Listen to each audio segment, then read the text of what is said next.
Congrats! You're paying off your debt. What an amazing decision. But what happens when you feel like giving up?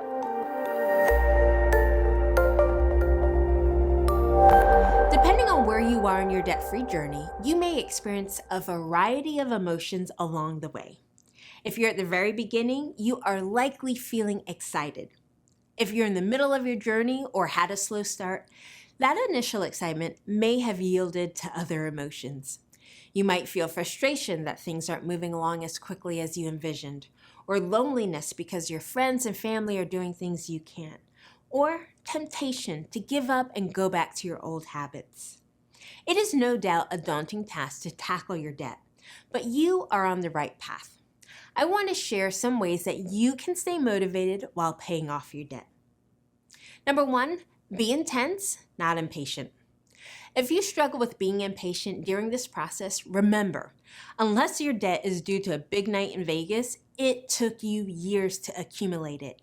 So naturally, it's going to take you a little time to get rid of it. Being impatient while you're paying off your debt does have some merit. It can fuel your desire to tackle your debt quickly, but it can also overshadow your progress because impatience focuses on what you haven't done. If you're impatient because you do not see instantaneous results, you may be tempted to declare that paying off debt isn't going to work and revert to a life of payments. Don't.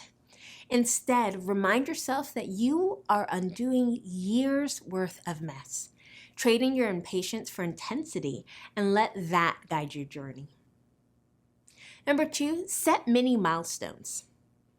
Because paying off your debt is a marathon and not a sprint, set mile markers or mini milestones for yourself and celebrate your progress when you meet them.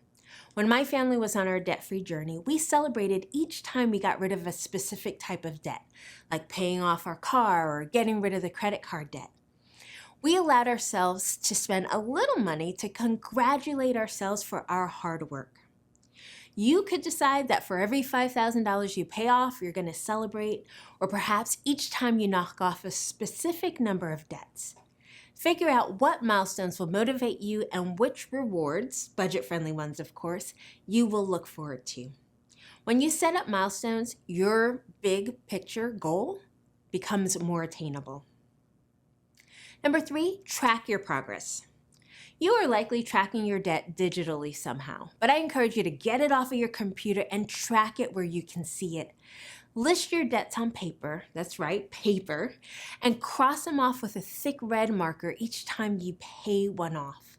Allow yourself to be motivated by seeing the progress that you're making. You could also create a chart or some other visual that tracks how you're doing. Put the list or chart on your fridge or in another central location in your home. This is extremely beneficial if you have children, so that they too can see the progress. It's also a great conversation starter when you have guests and you've run out of topics to talk about. So to recap, I encourage you to be intense, not impatient, set mini milestones, and to track your progress. In doing so, you will reach your goal, and probably more quickly than expected. Motivation and progress are partners. Your motivation will produce progress, and your progress will fuel your motivation. You will get there.